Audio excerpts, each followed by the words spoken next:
Assalamualaikum warahmatullahi wabarakatuh. Lanjut. Kemudian pengaruhnya terhadap pandangan tentang sejarah. Teman-teman mungkin akrab dengan kalimat laulaka ya Muhammad ma khalaqtul aflaq. Hadis qudsi. Atau ada yang bilang laulaka ma khalaqtul aflaq. Kalau bukan karena engkau Muhammad, aku tidak akan menciptakan alam semesta ini. Ini sering dimaknai betapa cintanya Allah pada Muhammad. Tapi ini dalam konteks Nur Muhammad, ini mempengaruhi pembacaan kita terhadap sejarah. Jadi versi Nur Muhammad ini berarti sejarahnya manusia, sejarahnya Bani Adam itu hakikatnya adalah sejarah Muhammadiyah. Nggak usah takut NU meneh. Saya bilang Muhammadiyah mesti bayanganmu NU. Sejarah kemuhammadan. Jadi Bani Adam, Nabi Adam itu sekitar 6 ribuan tahun sebelum Masehi, 600 ribuan sekian itu kan di Ibnu Katsir. Itu sebenarnya sejarah Muhammad. Ini menjelaskannya susah. Bayangkan gini wis. Film tentang siapalah superhero yang kamu senang siapa? Misalnya film tentang Iron Man. Sutradaranya pengen bikin film Iron Man. Itu kan detail peristiwa, fasilitas, barang, siapa penjahatnya, dan lain sebagainya disiapkan dengan fokus pada Iron Man-nya kan.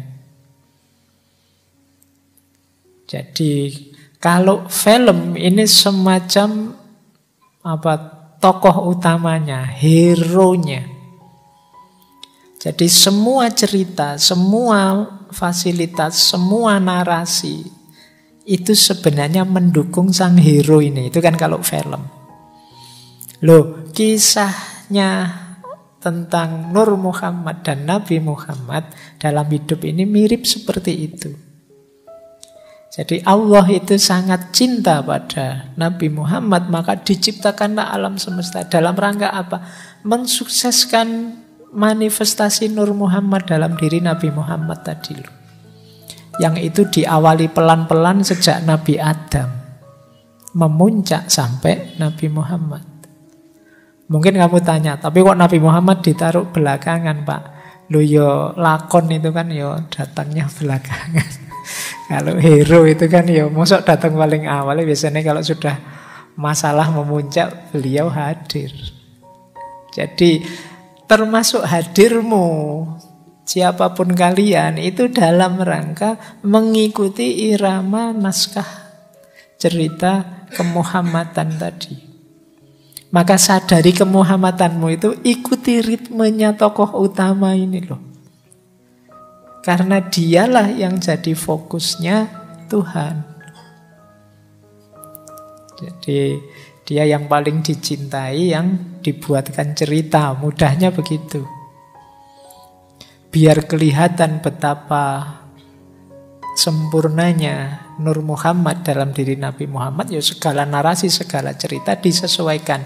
Yang cerita awal diawali sejak Nabi Adam dengan segala dinamikanya nabi-nabi selanjutnya sampai 124 ribu seperti kemarin. Dan puncaknya, hero-nya dalam tanda petik ya tokoh utamanya muncul pada diri Nabi Muhammad. Jadi cerita hidup kita, cerita hidupnya Bani Adam itu hakikatnya adalah cerita tentang Muhammad.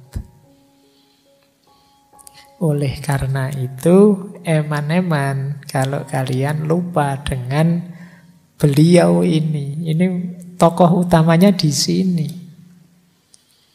Oke ya, bahkan innallaha wa malaikatahu yusholluna 'alan nabi. Memberi sholawat. Memang fokus perhatiannya selalu beliau, tokoh utamanya. Kayak kalian nonton film itu kan nunggu tokoh utamanya muncul. Kalau pas perang ya nunggu tokoh utamanya menang. Jadi polanya seperti itu. Jadi kita membaca sejarah itu berarti ya sejarah kemuhammadan. Karena laulaka ya Muhammad ma khalaqtul aflak. Berarti saya itu tidak penting ya Pak. Kalau kamu ingin dianggap penting, ikuti iramanya Nabi Muhammad. Teladani dia, maka kamu akan jadi orang penting di depan Allah.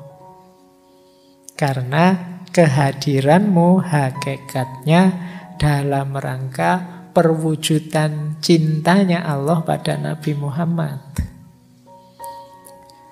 Oke, ayo nanti kamu renungi lagi ya hakikat kedirianmu. Cuma ini memang berat diterima karena manusia itu egois.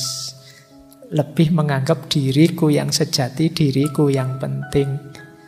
Kamu kan tidak mau jadi peran pembantu kan, kamu semua ingin jadinya peran utama.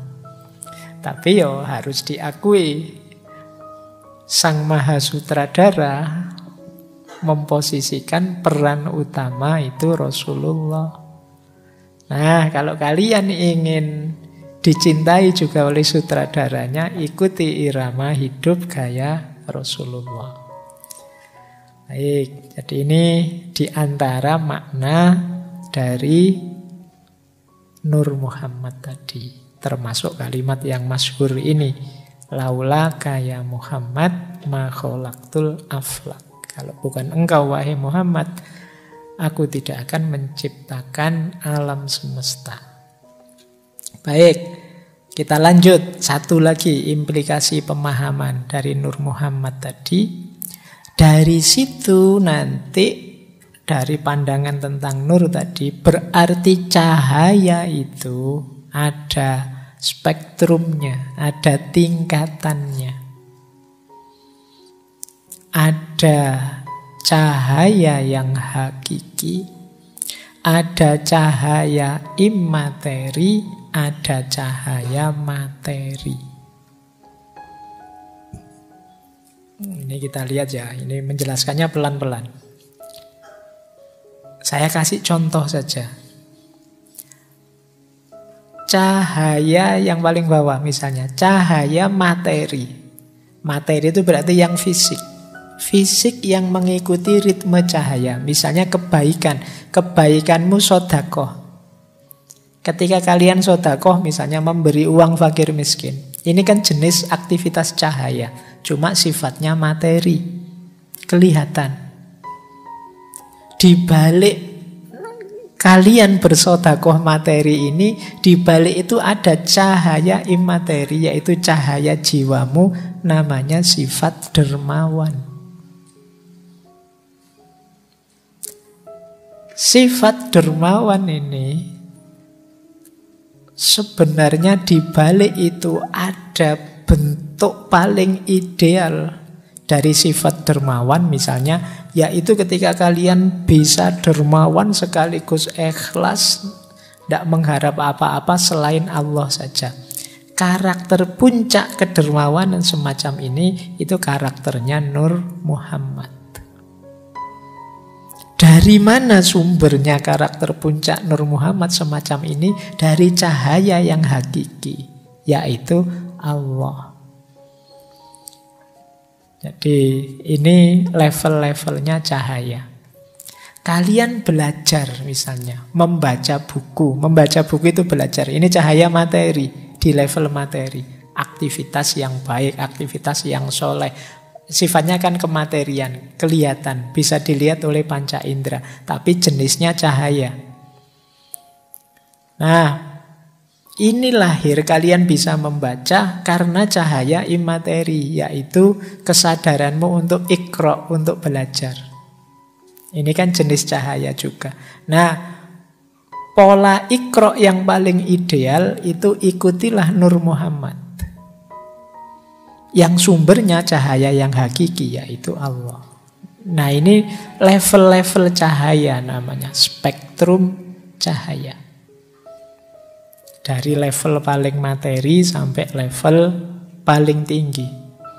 Pak opo yo memang diawali cahaya. Yo ada juga yang tidak tersentuh cahaya. Misalnya kalau tadi sodakoh, ya berarti yang tidak tersentuh cahaya itu berarti pelit, tidak mau ngasih apa-apa. Ini berarti dia tidak tersentuh cahaya, namanya kegelapan. Ada yang cahaya di materi tapi imaterinya tidak. Kamu sodakoh tapi pamrihnya besar. Nah, ada yang imaterinya bercahaya tapi belum memuncak, tidak sampai level Nur Muhammad yang sempurna. Ya kayak kita, wah saya bukan nabi ya Pak, tidak bisa seikhlas itu misalnya ya. Tapi itu tetap cahaya meskipun belum puncak. Jadi yuk kita berusaha memuncak. Nah, jadi ini tingkat-tingkatan cahaya namanya. Oke ya. Nanti diulang lagi, didengarkan. Ada banyak contoh tentang ini dalam hidupmu. Jadi kalau ingin mencahayai hidupmu secara sempurna, ya cahaya materi dinyalakan, cahaya imateri dalam dirimu dihidupkan, dipuncakkan sampai level Nur Muhammad. Oke, untuk malam hari ini saya cukupkan sekian dulu. Mohon maaf kalau ada yang kurang berkenan, mungkin 1-2 kekurangan apa, mohon dimaklumi. Kalau ada kekhilafan, kealpaan yang teman-teman ngerti benernya seperti apa, ya silahkan disampaikan. Kurang lebihnya mohon maaf. Wallahul muwaffiq, wallahu a'lam bissawab. Wassalamualaikum warahmatullahi wabarakatuh.